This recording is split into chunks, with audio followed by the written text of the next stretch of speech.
É o próprio sistema que faz isso, né? Não é que tem nada errado, não.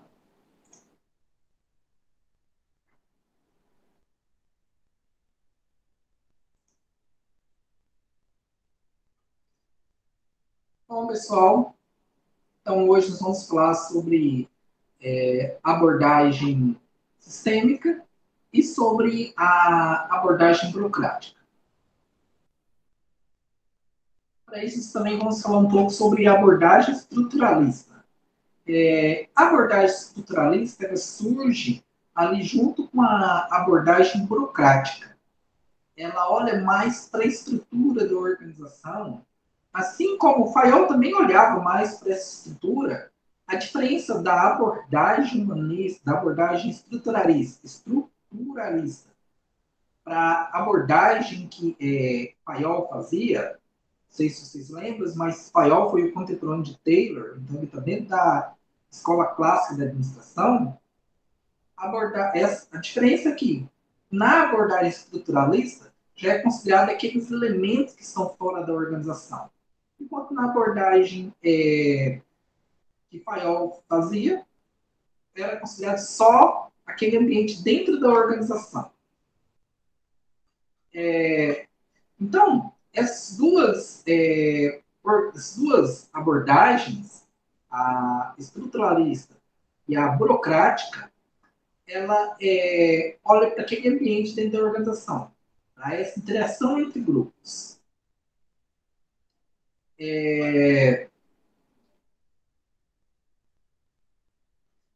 Essa abordagem estruturalista inicia com a abordagem da teoria da burocracia. Agora eu vou fazer uma pergunta para vocês. E respondam sinceramente, tão sinceros quanto vocês nunca foram, talvez jamais serão. O que vocês acham que é burocracia? O que vocês pensam quando vocês ouvem a palavra burocracia?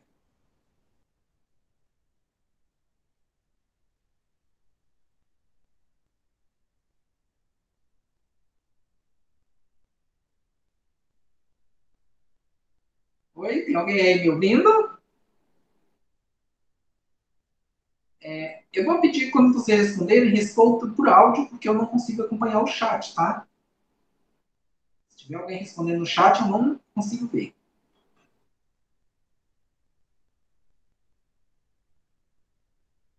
Vou começar a chamar por nomes. Dani, o que você pensa quando você ouve a palavra burocracia? Ah, professor, é algo que é muito difícil de resolver. Às vezes a gente vai tentar resolver alguma coisa em um banco, eles exigem muita coisa para a gente poder resolver aquilo. E tem um documento aqui, outro documento ali, que muitas das vezes não dá tempo nem de a gente conseguir esses documentos num dia só. Então, bom, eu acho isso uma burocracia, né? Muita coisa, assim. Correto, Dani. Ana Paula, o que você pensa quando você ouve a palavra burocracia?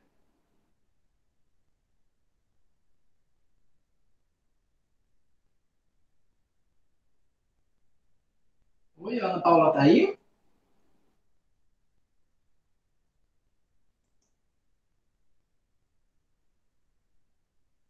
Acho que a Ana Paula foi pro happy hour. Ingrid, o que você pensa quando você ouve a palavra burocracia?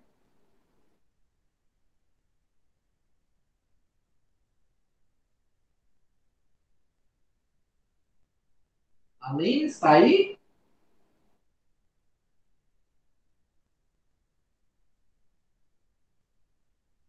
Aline? Giane, está aí? Oi, Oi, Ingrid. O que boa- você pensa quando você ouve a palavra burocracia? eu penso a mesma coisa que a colega falou, que é alguma coisa dificultoso, Uhum. que, como é que eu posso dizer? Hum, é uma coisa assim mais detalhista de se resolver, né? Que precisa ir atrás de muitas coisas para poder resolver algo. Aham. Que isso? É. A Patrícia quer falar? Pode falar, Patrícia. Bom, eu penso que burocracia é a parte sistemática dentro da empresa, né? Uhum. Aline, está aí? Oi, O que você pensa quando você ouve falar de burocracia? assim, para mim, eu acho assim, muitas regras, regulamentos, né? Mas nessa parte assim. Ok. Quando a gente fala de burocracia, a maior parte das pessoas, elas pensam exatamente nisso. Regras, regulamentos, dificuldade, papel. E isso faz parte da burocracia realmente. Na burocracia nós temos regras, temos documentos, temos um processo normatizado. Só que o excesso dessas regras, o excesso de papel, o excesso de normas, aqui nós estamos falando de excesso, esses excessos são disfunção da burocracia. Para nós entendermos realmente o que é burocracia e como ela funcionaria, a gente tem que entender o porquê que surgiu a burocracia. Imagine só, você chega numa empresa, aí você começou a trabalhar numa empresa ou trabalha na empresa há 10 anos, 15 anos, aí de repente um funcionário é promovido.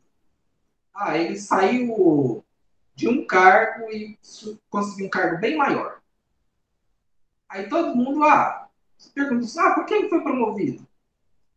Porque ele é amigo do chefe, é amigo do chefe, o chefe promoveu ele. Você seria estimulado a lutar por um cargo nessa empresa, a lutar por um crescimento dessa empresa? Não, Então, quando nós falamos de burocracia, ela tenta normatizar como as coisas são feitas dentro da empresa, justamente para isso não acontecer. Ela tenta introduzir uma administração mais profissional. A burocracia ela surgiu por quê? As empresas começaram a crescer. As empresas antes tinha um dono, que ocupava o cargo maior dentro da empresa, ele era o CEO, e ele administrava toda a empresa, cuidava de toda a empresa. Então, ele, na qualidade de dono, promovia quem ele queria. Ele dava cargo para quem queria. Surgiu um assunto, os funcionários iam lá, falavam com ele e resolvia aquilo. Como ele era o dono, ele tinha totalidade da empresa, ele poderia decidir o que quisesse. O problema começou a surgir quando as empresas começaram a se tornar cada vez maiores. E aí uma empresa não tinha mais um dono, tinha vários donos. E às vezes um desses donos não era um dono só, era um grupo que comprava uma parte da empresa. Então imagina lá uma empresa com 40 donos, e cada dono querendo mandar fazer o que quisesse. Viraria uma balbúrdia, não é? Então, para resolver esse problema, uma das respostas foi a burocracia. Por quê? A empresa agora tinha vários donos, só que esses donos não iriam ficar administrando a empresa. Esses donos, eles iam entregar esse capital, entregar essa empresa para um profissional, uma pessoa que tinha por profissão administrar essas empresas. E essa pessoa ia administrar essa empresa para conseguir trazer a maior quantidade de recursos possível, diga-se, na maior parte das vezes, dinheiro para os donos dessa empresa. Só que, se você colocar um administrador lá e não tiver regras para ele trabalhar, ele também vai fazer o que quiser. E isso pode não ser muito bom para a empresa. Então, a burocracia ela surge como um conjunto de normas que vão dizer como cada coisa vai ser feita. Então, você entra dentro de uma empresa lá, olha, você entrou dentro de uma empresa lá que produz, por exemplo, sabonete na área de compras. vai ter lá um normativo dizendo, olha, você vai fazer isso, isso, isso para comprar os ingredientes do sabonete. Você vai iniciar a compra. Quando tiver um orçamento de produção, aí esse orçamento de produção, de acordo com o cronograma dele, vai haver um pedido de compra da área de produção, esse pedido vai chegar para você, você vai fazer as pesquisas do fornecedor dessa forma, você envia uma proposta de compra para o fornecedor envia um orçamento dos produtos para você, você pega esse orçamento, submete ele a um chefe imediato ou a um outro setor, essa pessoa assina os documentos, aí você envia esse pedido de compra, o fornecedor envia depois nota fiscal e as mercadorias, nota fiscal e as mercadorias chegaram, você não vai lá receber as mercadorias. Isso também é uma das partes da burocracia, que se chama segregação de funções. Segregação de funções significa que, se eu faço compra, eu não posso receber as compras. Porque eu posso, se eu fizer as duas funções, eu posso comprar 200 unidades, e aí, como eu mesmo vou receber e vou conferir, eu chego lá,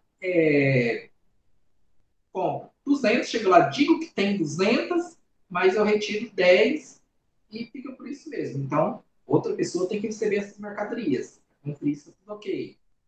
Aí a nota fiscal chegou, você envia essa nota fiscal para o setor, conferir, esse setor confere, envia para você. Aí você agora, você não vai pagar a nota, você pega essa nota, verifica se todos os requisitos legais, normativos estão corretos, inclusive se a quantidade que foi contada lá está de acordo com a quantidade que está na nota fiscal.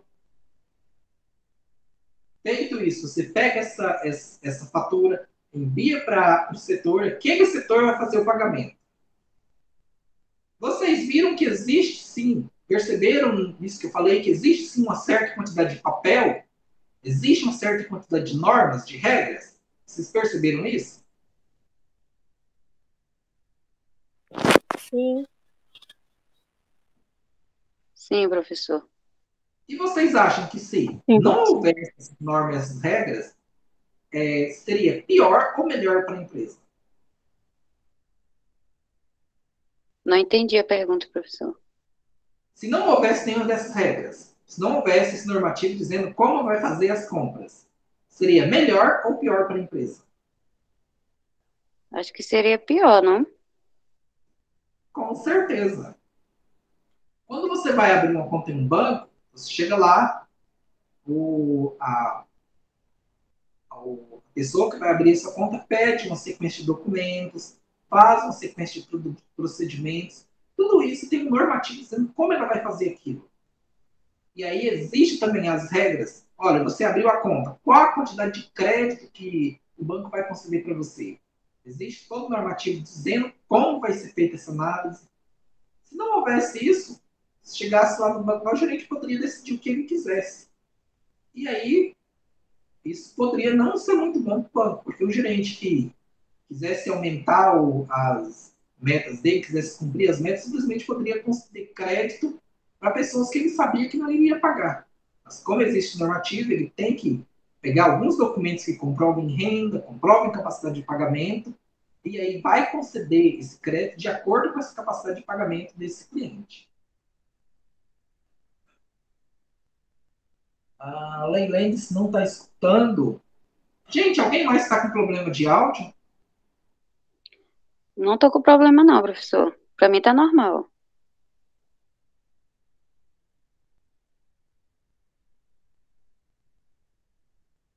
Alguém mais está com problema além da Leilene? Leilene, Tá talvez... normal. Normal? Tá normal. Leilene, talvez o problema seja no seu áudio. Dá uma verificada se o áudio do seu celular não está muito baixo. Ou pode ser algum problema de conexão ou de internet. Se Aqui você... também tá tudo ok. Ah, Aqui também está tudo ok. certo. Então, Leilene, se o áudio estiver no máximo no seu celular, tenta sair e entrar de novo. se não resolver provavelmente o problema de conexão com a internet.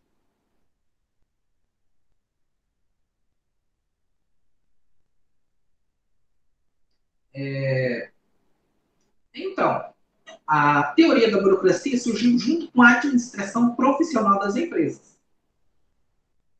E ela buscava trazer claramente o que, como seria feita cada tarefa e por quem seria feita cada tarefa, as responsabilidades de cada pessoa, como seriam aplicadas punições a funcionários, como seriam aplicadas recompensas, no caso, promoções, aumentos salariais, tudo isso também estava nesse normativo, para não deixar os funcionários também refém de uma pessoa dentro da organização. Então, os funcionários sabiam o que ia acontecer conforme cada ação que ele fizesse. Não precisaria, digamos, ser amigo do chefe, do administrador, do chefe da empresa, para conseguir uma promoção.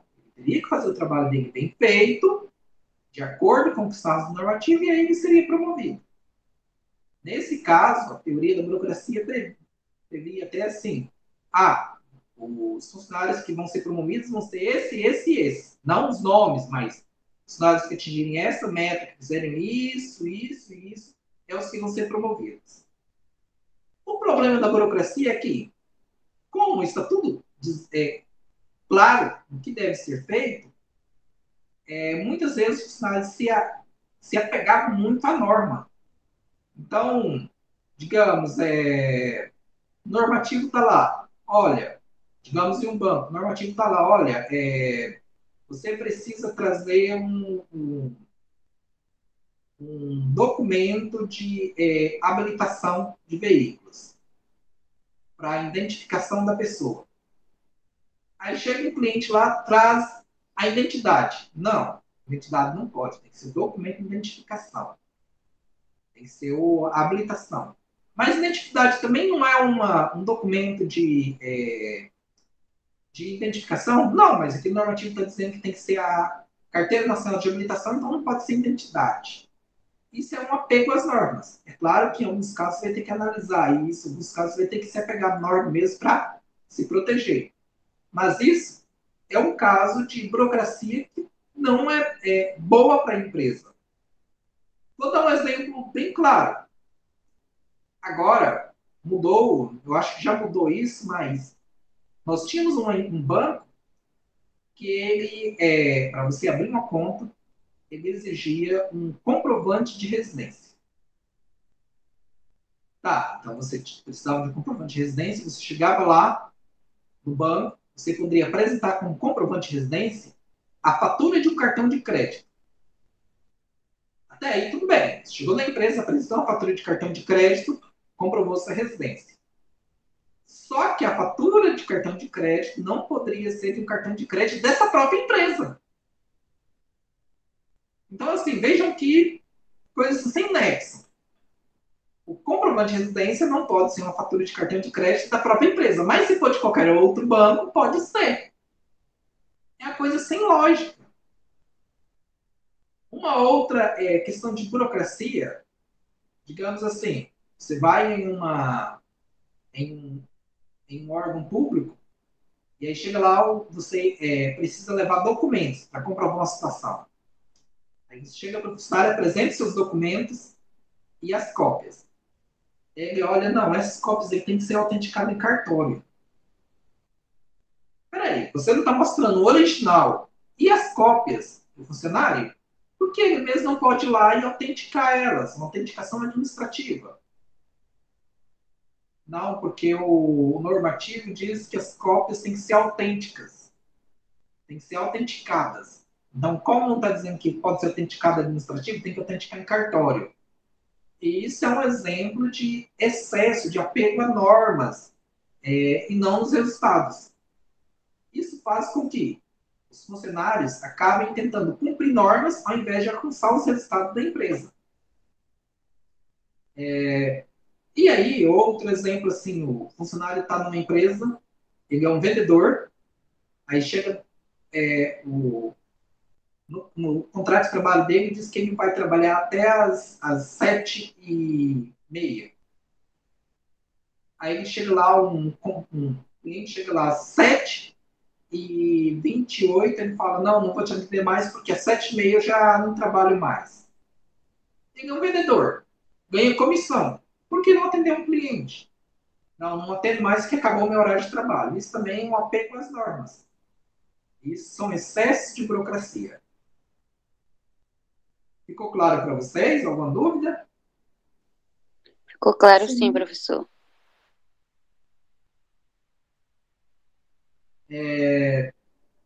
Então, aqui vem falando que diversos fatores contribuíram para a criação da burocracia.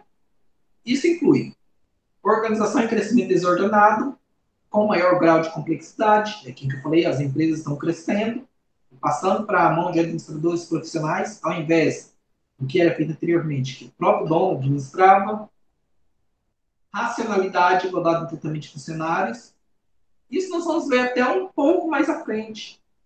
Uma das coisas que faz com que um funcionário perca o interesse pelo trabalho é ele perceber que a empresa trata funcionários de forma diferente. Então, alguns funcionários são privilegiados e outros têm um desprivilégio, vamos dizer assim.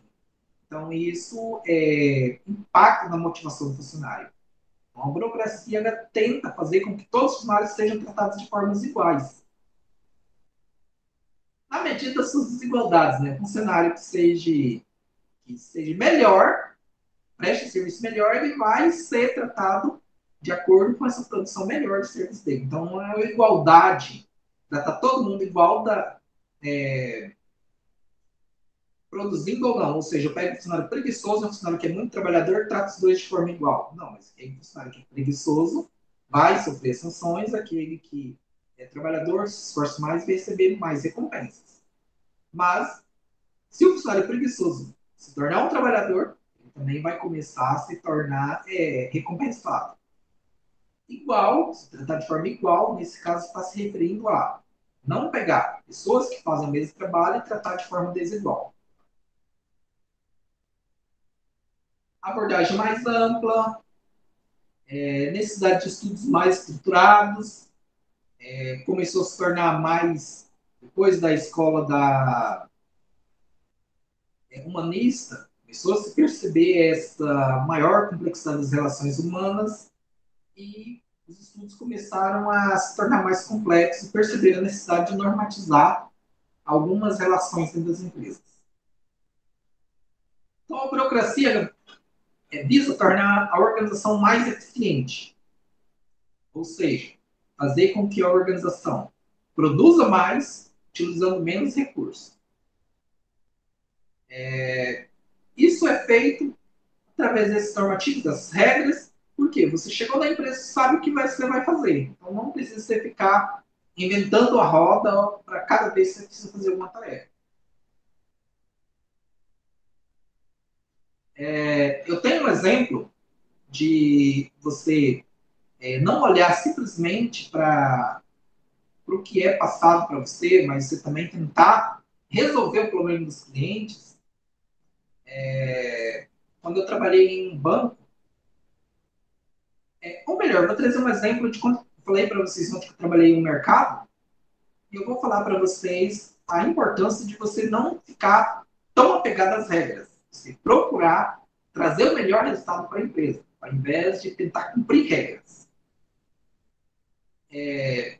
Quando eu trabalhei nesse mercado, trabalhava no Hortifruti Grangeiros, e aí eu fazia reposição de frutas. E uma das frutas que a gente fazia reposição era bananas. Semanalmente, se eu não me engano, 2 vezes por semana, o caminhão chegava com uma carga de banana, fazia entrega, a gente recebia essa entrega e levava essas frutas para a área de venda. E a regra que tinha dentro da empresa era: chegou as frutas, você leva as frutas para a área de venda. Essa era a regra. Então, dentro da burocracia, isso tinha que ser feito.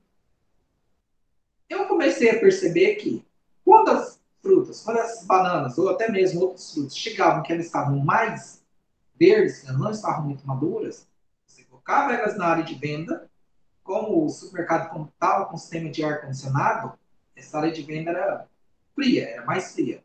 Essas frutas, pegava esse ar frio do ar-condicionado e não maduravam.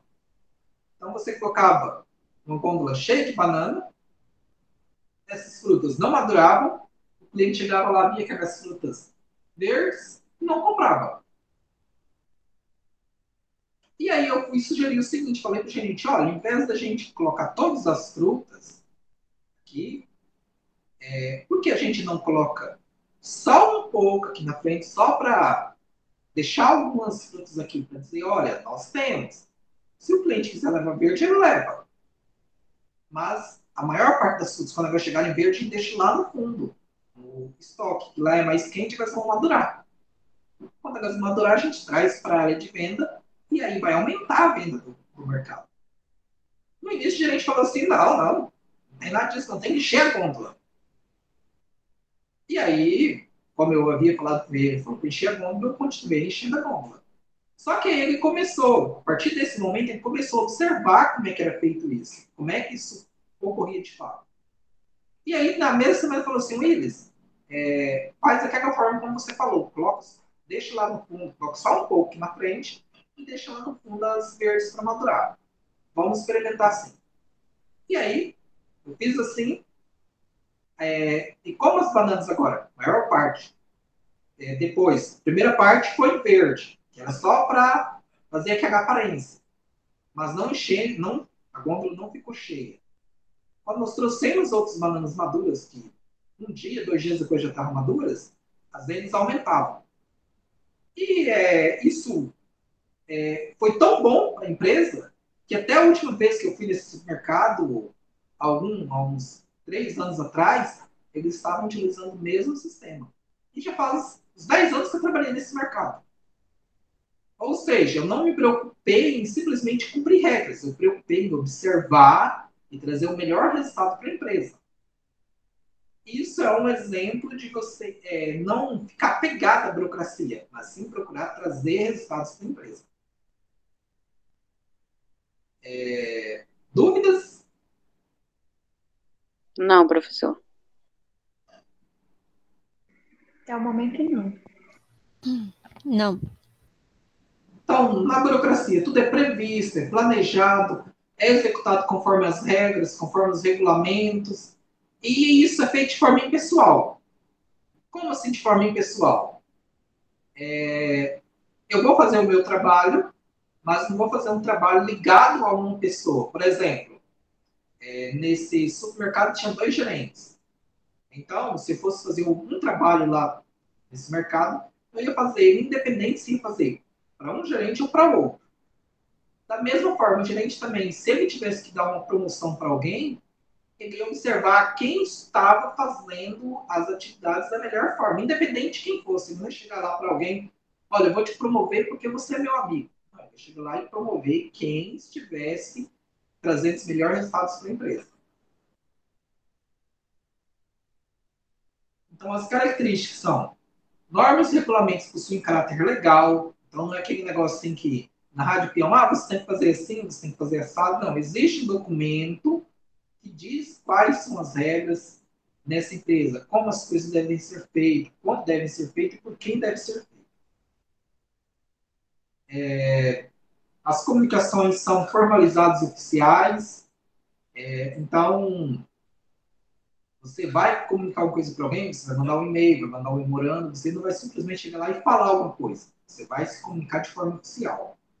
Esse é um outro problema também dentro das organizações. O excesso de formalidade. A formalidade é importante para a organização, porque senão você perde o registro do que foi feito, não sabe quem fez o quê. Agora, o excesso de formalidade é prejudicial. Por quê? Se alguma coisa precisa ser feita rápido, ser feito rápido na organização e você chega, não, esse problema é comunicado para vocês, você fala assim, não, manda um memorando para mim. Você está lá, está vendo o problema na sua frente, por que não resolver ele? Porque você vai esperar chegar um memorando para você dizendo para resolver aquele problema. Esse excesso de formalidade também não é um dos das disfunções da burocracia.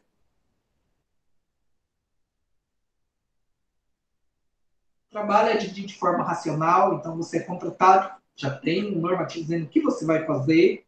Não é, não, o chefe chega lá e dá todo o trabalho para uma pessoa e outra pessoa fica só lá, só olhando os outros trabalhar e no final sai com os créditos. Não, o trabalho é dividido de forma racional, igual para todos. Ou se não igual, de forma equitativa para cada pessoa.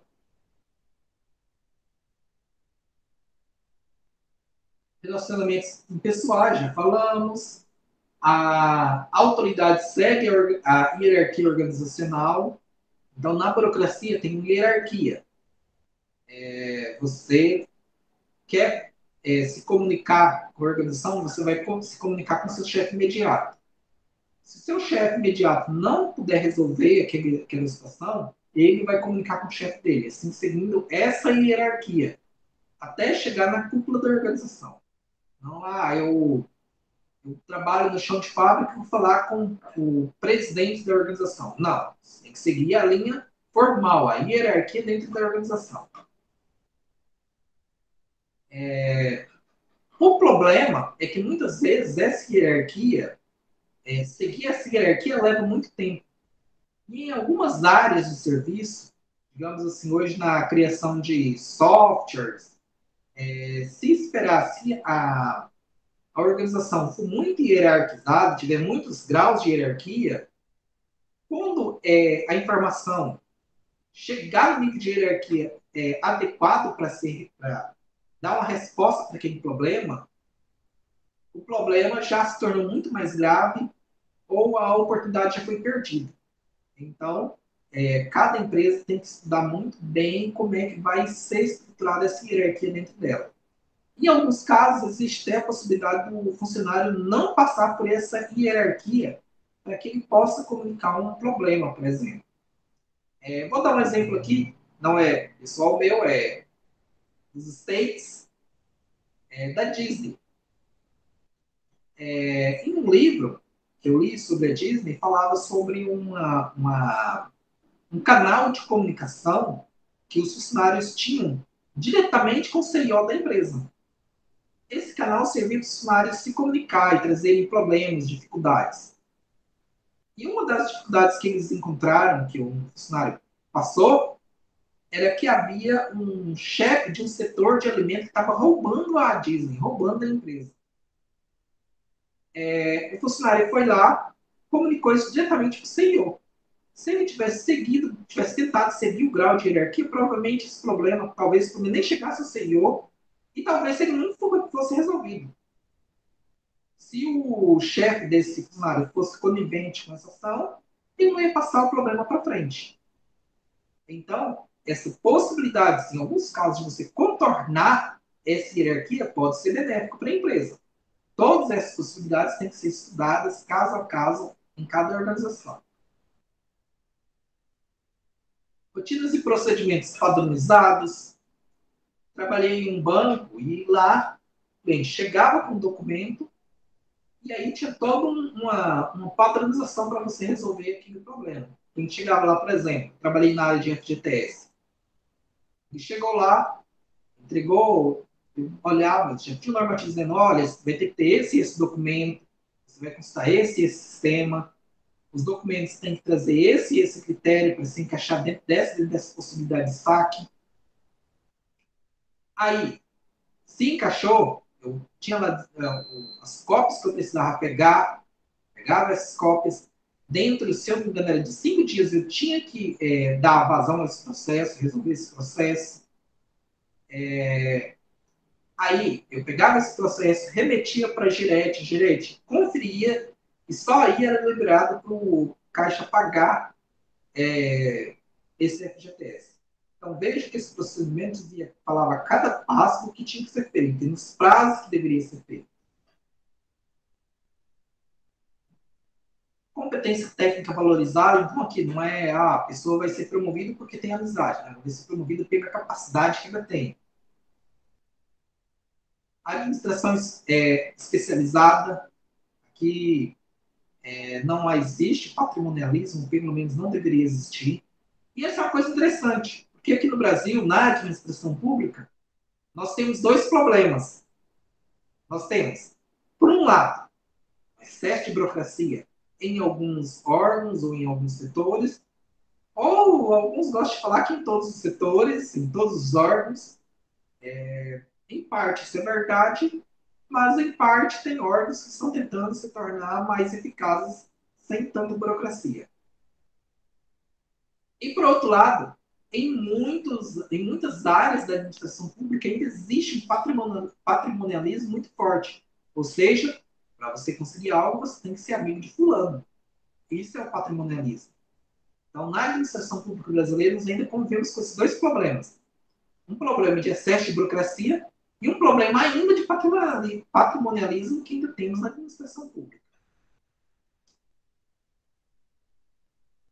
Membros da organização são profissionais, funcionamento é completamente previsível. Então, a ideia da burocracia é trazer essa racionalidade legal, uma autoridade racional legal. Ou seja, a autoridade tem autoridade de forma racional, ela não pode fazer tudo o que ela quer, mas ela tem os normas dizendo o que ela pode fazer e como ela deve fazer.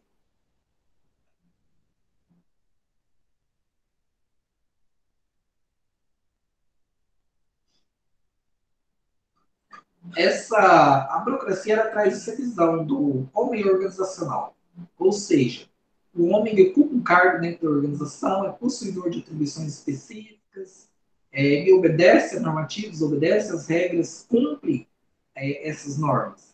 É o ser humano organizacional.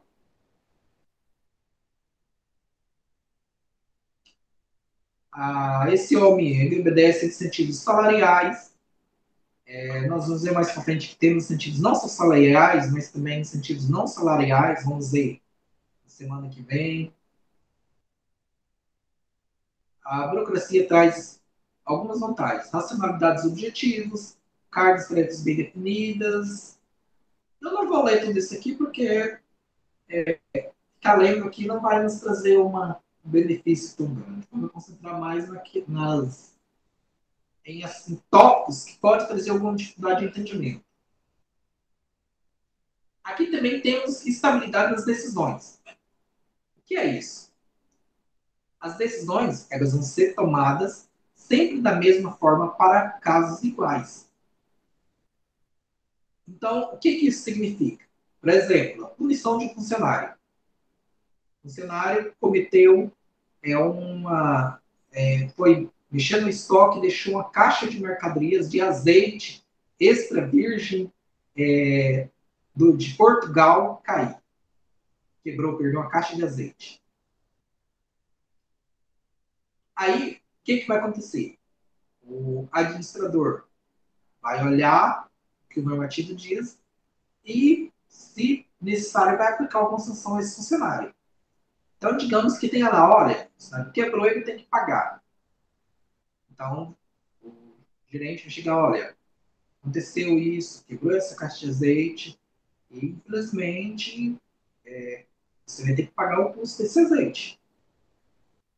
E aí pode ser que, assim, uma semana depois, outro funcionário vai lá e deixa cair, por exemplo, caixa de massa de tomate, aqueles de vidro. Você perde essa caixa de massa de tomate. Aí imagina o seu gerente chegar lá para esse outro funcionário e falar, não, só limpa aí, deixa para lá. E vocês, qual a visão, qual a informação que ia passar para os outros funcionários da empresa? É muito difícil, né, professor? Porque ele pediu para um teve que cumprir, né, a ordem, o que estava lá na norma da empresa e o outro não. Ia ser desanimado também. Os funcionários iam se sentir desestimulados. Por quê? Sim. Para você é tratado de forma conforme a amizade que você tem com o chefe. Então, Não pode, né, professor? a estabilidade das decisões significa que o funcionário quebrou uma caixa de azeite, Se os normativos dizem que ele deve pagar, ele vai pagar. Quando o funcionário quebrou uma caixa em massa tomate, se os normativos dizem que ele deve pagar, ele também vai pagar aquilo.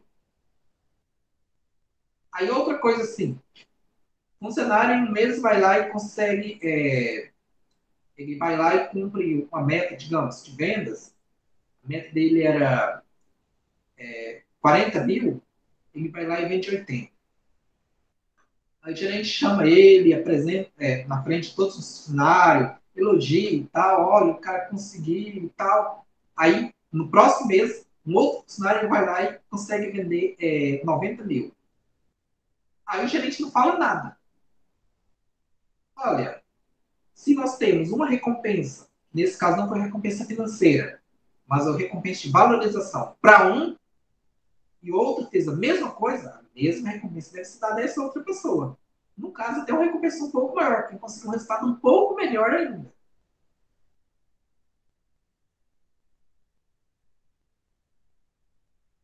Alta confiabilidade das decisões.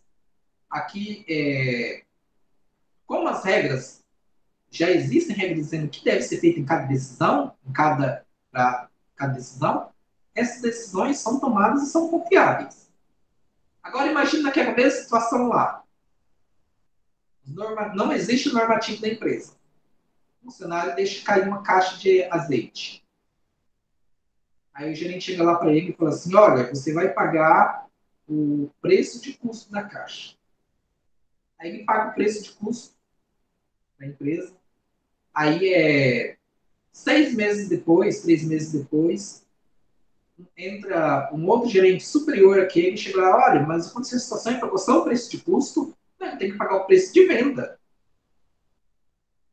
Opa, aí a decisão não são confiáveis. Uma pessoa diz uma coisa e essa decisão muda futuramente, isso traz uma desconfiança para os funcionários ou uma falta de confiança no que é decidido dentro da empresa. Ou, por exemplo, o funcionário vai lá e faz uma atividade, digamos, um pagamento de uma nota fiscal. Chega lá, olha, essa nota fiscal chegou e aqui está dizendo que essa mercadoria, esse, digamos, vaso sanitário, eles deveriam ser branco gelo, mas eles veio só branco, branco. Aí a gente fala, não, branco, branco, branco, branco gelo, a gente está precisando também de branco, pode pagar a nota fiscal. Aí ele paga, manda aí, faz o pagamento, 3 dias depois o gerente chega e fala, não, peraí, isso aqui está errado. Esse funcionário tem que pagar esses vasos, ele tem que ficar com esses vasos e pagar para a empresa. As decisões não estão sendo confiáveis. Você está passando confiança para os funcionários. Então, isso vai fazer com que o funcionário fique sempre desconfiante do que a empresa vai fazer. E isso desestimula os funcionários e faz com que, muitas vezes, eles fiquem retardando a fazer as atividades porque as decisões não são confiáveis. Existência de benefício, de acordo com essa hierarquia, de acordo com as normas. E aqui nós temos aquelas disfunções. Apego às normas e regulamentos, já falamos bastante. Excesso de formalismo e papelório, vocês inclusive comentaram aí. Resistência a mudanças. Como na burocracia é tudo normatizado, muitas vezes quando você quer fazer alguma mudança, os funcionários resistem a essa mudança, eles têm medo dessa mudança porque eles temem que a mudança pode prejudicar eles. Então, na burocracia, geralmente, existe muita resistência a mudanças. Despersonalização dos relacionamentos. Apesar de existir essa necessidade de um relacionamento impessoal entre os chefes e os subordinados, ou seja, tratar os subordinados de forma equitativa, se haver uma despersonalização muito grande, os funcionários acabam não vendo o chefe como alguém que estimula eles a produzirem mais. Isso pode acontecer na burocracia. Ou seja, eu nem olho mais para o chefe, eu só olho só para as normas e para as regras. Isso é uma despersonalização dos relacionamentos. Esse relacionamento, apesar dele não ser um relacionamento de patrimonialismo, ele tem que ter esse relacionamento de camaradagem para que consiga haver essa estimulação, para que os chefes da empresa consigam passar para os funcionários um estímulo à produtividade, um estímulo à melhoria dos resultados da empresa. Dúvidas aqui? Ficaram com alguma dúvida aqui ou entenderam? Não, professor. Professor. Não, entendi. Ok. Categorização com base no processo decisório.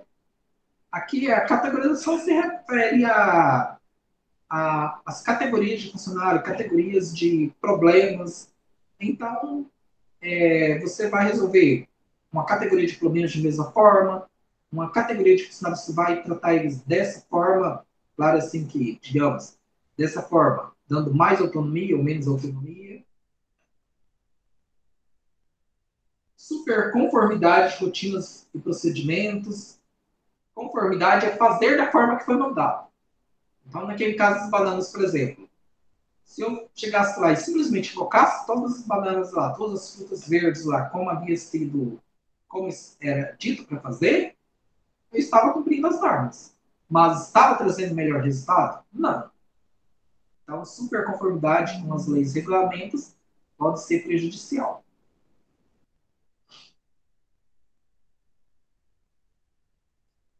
Exibição de sinais de autoridades, aqui uma pessoa tem uma autoridade, ele fica exibindo essa autoridade e desvalorizando os funcionários que não têm uma autoridade da empresa.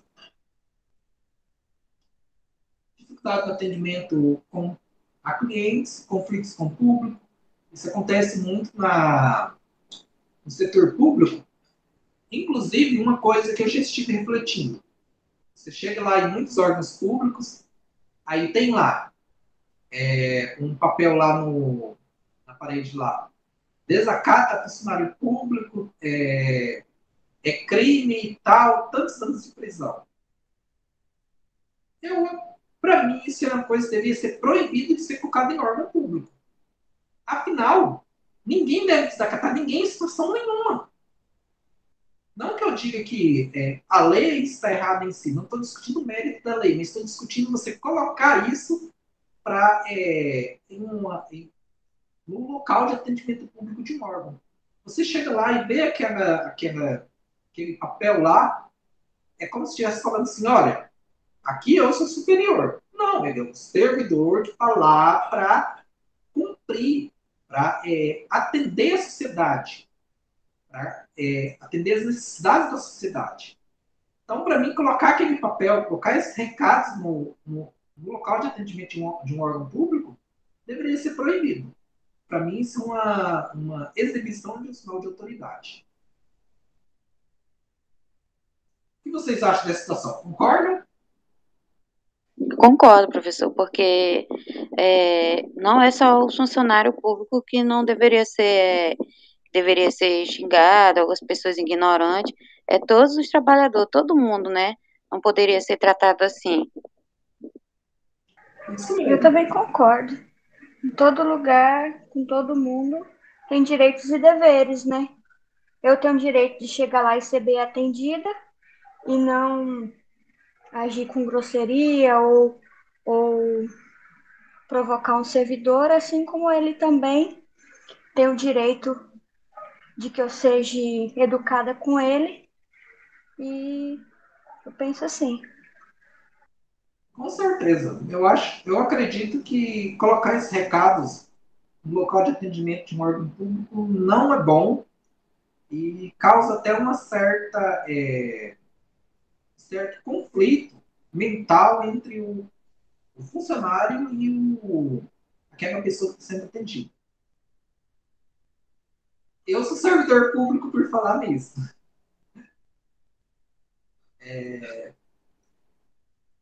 E aí, essa abordagem estruturalista, falei que a abordagem estruturalista envolve a abordagem burocrática, ela considera que o indivíduo reage incentivos, tanto materiais quanto aos incentivos sociais. Isso já fazendo uma ligação com a abordagem humanista, que surgiu para contrapor a abordagem clássica. Esses incentivos aqui, agora, incentivos não monetários, incentivos sociais e tal, no semana que vem nós vamos falar bastante deles. Vamos falar sobre algumas teorias que explicam como isso funciona. Vai ser algumas aulas muito interessantes.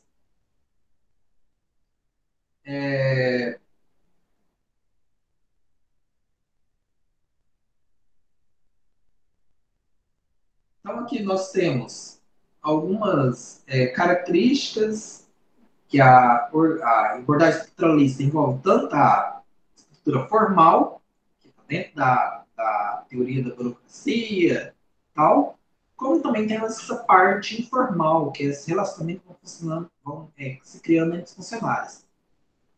Vocês chegam lá na empresa, qualquer empresa, quem aí já trabalha sabe que tem a empresa em si, e depois tem aqueles grupos da empresa que são formais. Eles também discutem problemas da empresa, discutem como as coisas deveriam ser feitas, como poderia ser feito.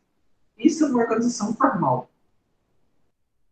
Tem, inclusive, um cara que faz alguns vídeos no TikTok, um humorista, e aí ele fala sobre as escolas. E ele está falando, olha, na escola tem aquele grupo oficial, que faz parte da Secretaria de Educação, faz parte da Prefeitura da escola, e lá todo mundo dá bom dia, fala dentro das normas culto de português, só fala de assuntos pedagógicos. E tem também um outro grupo, que é um grupo clandestino. Nesse caso, seria aquele grupo das relações informais, que é onde está ali tem xingamento, ali tem o pessoal fala mal da diretora, fala mal da Secretaria de Educação, e a Secretaria de Educação não está lá. E ele fala assim, olha, se você está lá e está só em um dos grupos, então você é o cara chato da escola. É isso aí, nós temos as organizações informais também dentro das organizações formais.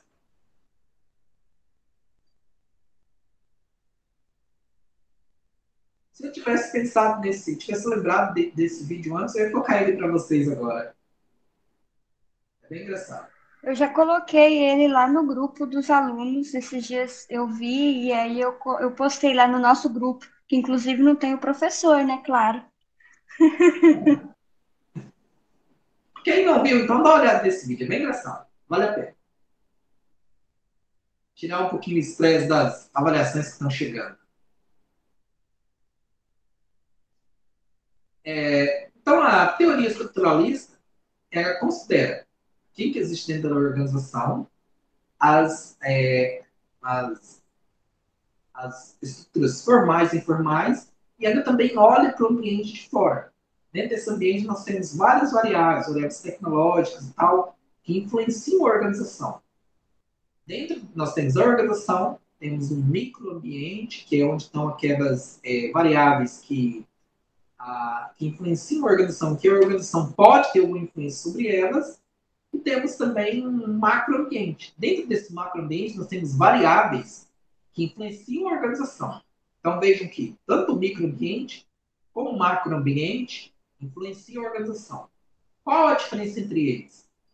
A organização consegue influenciar o microambiente, mas não consegue influenciar o macroambiente.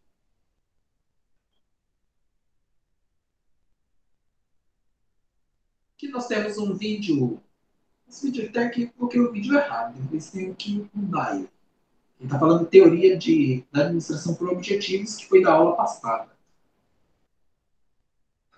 E aqui nós vamos falar um pouco sobre abordagem sistêmica. A abordagem sistêmica ela surgiu quando o biólogo começou a estudar e aí ele começou a pensar: peraí, será que não existe um modo da gente estudar outras organizações da mesma forma que a gente estuda o corpo humano? E aí surgiu a abordagem sistêmica, que é uma abordagem que ela tenta criar uma teoria geral para estudar todos os sistemas. Então, eu consigo estudar sistemas empresariais, sistemas de administração pública, o sistema econômico, consigo estudar todos os sistemas da mesma forma. Assim como é feito para física, química e biologia. E ele desenvolveu a teoria geral dos sistemas. Então, segundo essa teoria, as ideias de reducionismo, decomposição de cada detalhe, pensamento analítico, análise de cada detalhe e mecanicismo não serviria para análise das ciências. O ideal deveria ser substituído pelo expansionismo, olhar o todo. Então, aqui nós vamos olhar para a organização, não só olhar para a organização em si, mas olhar o todo da organização. Lembra que eu falei lá na abordagem estruturalista que existe microambiente, organização microambiente, macroambiente? Para abordar esse tema, eu teria que olhar todos esses ambientes para entender como funciona a organização. Então, sintetizar ideias no papel, essa teleologia é a causa de uma condição necessária, mas que nem sempre são levados a uma consequência. Então, aqui nós temos assim, para que uma empresa ganhe dinheiro, ela precisa vender os seus produtos. É uma causa necessária. Não é suficiente porque, se a empresa vender os produtos, mas o custo de produção dela for maior do que o preço que ela vende, ela não tem lucro. Então, isso é uma causa necessária, mas não suficiente. Revolucionou o modo de pensar. O foco não deveria estar dentro da própria organização, mas em relação às partes da organização, o ambiente externo, e como a primeira teoria que observa a organização aberta, a organização como aberto ao ambiente. Então, dentro desse ambiente, nós temos os insumos. Eu achei que eu até tinha uma... Vou passar um pouquinho os slides aqui para eu ver se aqui tem uma imagem. Essa imagem aqui. Então, para a teoria sistêmica, nós temos o quê? Nós temos insumos e capitais. Nós temos que são entradas. Esses insumos e capitais, eles são matéria-prima, trabalho, energia. Eles entram na organização. A organização faz o processamento desses insumos. E aí, ela faz a sua saída, que são os produtos e serviços. Quando nós vamos olhar a TGS, a Teoria Geral dos Sistemas, ela tem várias outras colocações aqui para você estudar isso, para você se aprofundar. Nós não vamos se aprofundar tanto nela, porque não é esse o nosso objetivo. Nós estamos agora estudando apenas os fundamentos da administração. Então, nós não vamos aprofundar nessas teorias.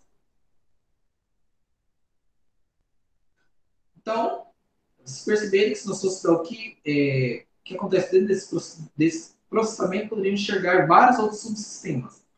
Então, para a TGS, Teoria Geral dos Sistemas, nós temos um sistema, e dentro desses sistemas temos subsistemas. Então, por exemplo, vamos estudar a economia brasileira. É um sistema, a economia brasileira. Dentro da economia brasileira, nós temos o agronegócio, um subsistema. Temos a indústria, outro subsistema. Temos a mineração, um subsistema. Aí, dentro da indústria, nós temos, por exemplo, a indústria automobilística. Dentro do sistema de indústrias, a indústria automobilística, que é um subsistema do sistema indústria. Dentro desse sistema de indústria automobilística, nós podemos ter, por exemplo, as montadoras, que é um subsistema da indústria automobilística. Dentro de uma montadora, nós podemos ter o sistema de desenvolvimento de projetos, criação de novas tecnologias, sistema de pessoal, enfim, vários outros sistemas. Assim, vamos chegando a sistemas dentro de sistemas.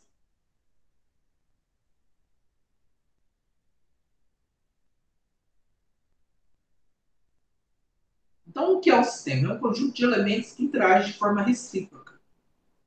Então, esse sistema nós temos um conjunto de elementos e um se interagem com o outro. Então, nós temos uma situação bastante interessante aqui no Brasil. Vocês perceberam que o preço da gasolina subiu? Sim. E como, professor? E o que aconteceu com o preço do combustível?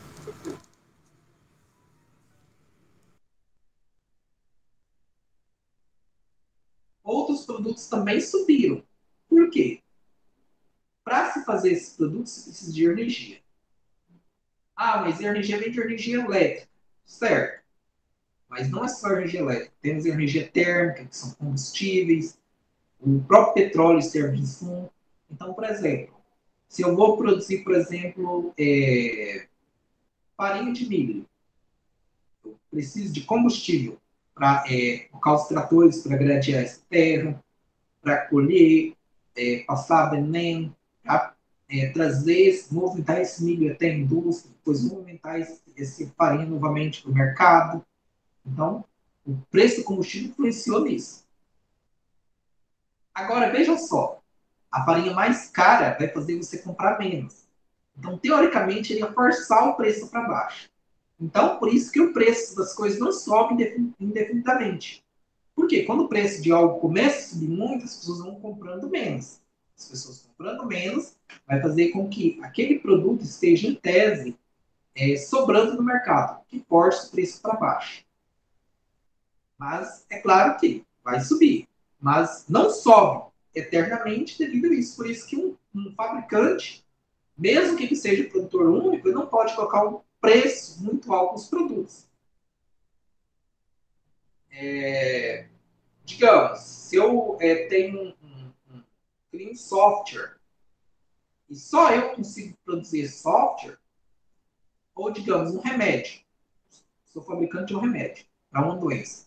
Só eu tenho esse remédio. Se eu aumentar muito o preço do meu remédio, as pessoas vão deixar de comprar ele. Algumas porque não vão ter dinheiro mesmo e vão ficar doentes sem remédio, ou às vezes vão até morrer. Outros, elas podem optar por qualquer outra solução que tenha alternativa. Qualquer solução alternativa que tenha que não seja esse remédio propriamente dito. Então veja que sempre tem uma coisa influenciando a outra. E é isso que acontece dentro dos sistemas.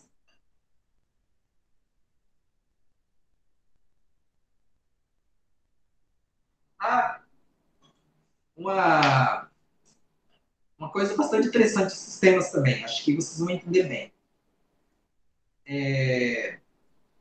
O que vocês acham? Para melhorar a condição de vida da população, deve-se aumentar o salário? Acho que sim, professor. Na verdade, quando o salário aumenta, muita coisa também aumenta o preço, né? Fica quase tudo igual. Foi a Daniela que falou agora? Sim, professor. A Daniela tem uma resposta muito boa. Aumenta o salário, aumenta o preço das coisas. Então veja aqui. O governo chegou hoje, não, as coisas estão muito caras, então a partir de hoje o salário não vai ser, acho que está em 1.040, 1.080, vai ser 3 mil reais. Aí tem lá a pessoa o produtor, o fabricante de macarrão, por exemplo. Ele vai, viu? O salário agora é 3 mil reais. Ele já vai sentar na mesa com os administradores e vai falar assim, olha, a nossa folha de pagamento aumentou, triplicou. Então nós temos que colocar esse custo desses produtos, esse custo de folha de pagamento nos produtos. Mês que vem o preço do macarrão vai estar triplicado. Melhorou alguma coisa para quem teve um aumento de salário? Não. Não.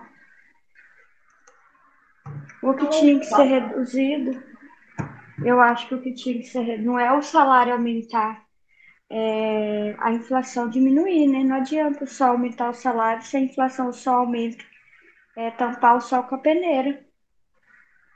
A Patrícia falou muito bem. Não adianta aumentar o salário se a inflação só aumenta. E quando eu falei assim, que o fabricante ia sentar no dia seguinte e falar para os administradores, olha, nosso folha de pagamento aumentou, a gente precisa passar esse custo para os produtos. Passar esse custo para os produtos é justamente a inflação, preços dos produtos aumentando. Então, vejam que aumentar o salário faz com que os produtos aumentem, o que reduz novamente o salário dos trabalhadores. Só que tem uma coisa bem interessante, quando você faz esse aumento de salário sem pensar ou de uma forma artificial, você acaba fazendo com que os impostos também aumentem e a indústria perca competitividade. Ou seja, vai ficar mais barato comprar alguns produtos do exterior. Consequentemente, mais pessoas vão começar a importar. Mais pessoas importando vai significar uma menor compra das indústrias nacionais. Menos pessoas comprando das indústrias nacionais significa que elas vão produzir menos e, com certeza, vão demitir para equilibrar a folha de pagamento. Que vai ter mais pessoas desempregadas. Mais pessoas desempregadas, menor consumo. Novamente, menos consumo da indústria nacional, novas demissões. Então, isso acaba criando um círculo vicioso. Agora, o ideal é o governo fazer um planejamento. Isso não é um planejamento de 2, 3 dias. Fazer um planejamento para aumentar o nível de eficiência da população. Fazer com que a população seja mais eficiente ao realizar o trabalho. Então, um funcionário que tinha uma capacidade de produzir 100 unidades, ele vai produzir agora 300, 400 unidades. Como isso é feito? Através de desenvolvimento de tecnologia e educação. Quanto mais educação se traz à população, mais tecnologias novas se desenvolvem, mais eficiente se torna a indústria e a população como um todo. E aí, normalmente o salário vai aumentando. Se o salário não aumentar, o que vai acontecer vai ser uma redução dos preços. Então, de qualquer forma, a capacidade de compra, a qualidade de vida geral do trabalhador vai aumentar. Só que não é aumentando o salário, é o governo trabalhando para aumentar a eficiência. Tanto se fala também se fala de infraestrutura, ou seja, construção de estradas melhores vias de transporte, melhores vias de produção e distribuição de energia. Tudo isso é melhoria da capacidade de produção das pessoas e maior eficiência. Ficou claro para vocês como funcionam os sistemas? Sim. Sim, professor.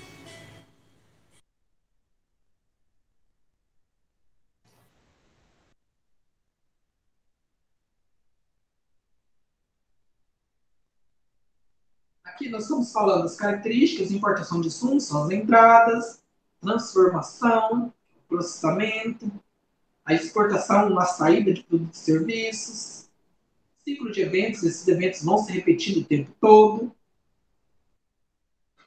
A entropia negativa ou entropia positiva, essa entropia é o seguinte, quando eu junto todos esses processos dentro do sistema, pode haver uma entropia negativa, que é diminuição da eficiência, ou entropia positiva, que é aumento da eficiência.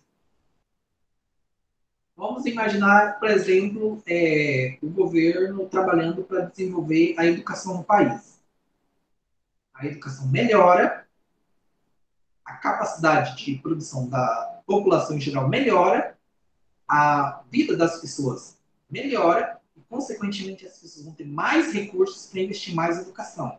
E também o governo, como a indústria melhorou como um todo, ela vai conseguir produzir mais, adquirir mais recursos e, com certeza, pagar mais impostos. Então, o governo também vai ter mais dinheiro para investir em mais educação. Isso é entropia positiva. Já se o governo, para investir mais em educação, ele simplesmente aumenta muitos impostos, ele vai pegar dinheiro da população e, no curto prazo, o que vai acontecer vai ser o seguinte: a indústria perde competitividade, se esse resultado não surgir muito rápido, educação é um investimento que demora, a indústria perde competitividade, e aí vai haver menos arrecadação, porque a indústria vai produzir menos, e vai conseguir menos recursos. Menos arrecadação, o governo no próximo ano vai ter menos dinheiro para investir em educação. A vida de um presidente não é fácil. Tem muitas coisas para se analisar. Então, quando forem votar, votem com consciência, escolhendo uma pessoa que vocês realmente vejam que ela é capaz de pensar em todos os fatores, que ela é capaz de analisar criticamente as situações, capaz de verificar quais influências tem de quais fatores nos sistemas e nos subsistemas do país para que ela possa tomar as melhores decisões. E não simplesmente porque o cara é bonitinho ou porque ele falou algo que eu gosto.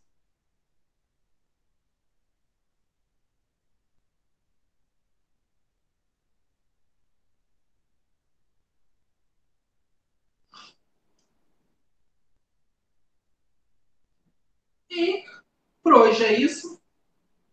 Gostaram da aula? Alguma reclamação? Gostei, professor. Interessante, Tá boa. Tranquilo, então?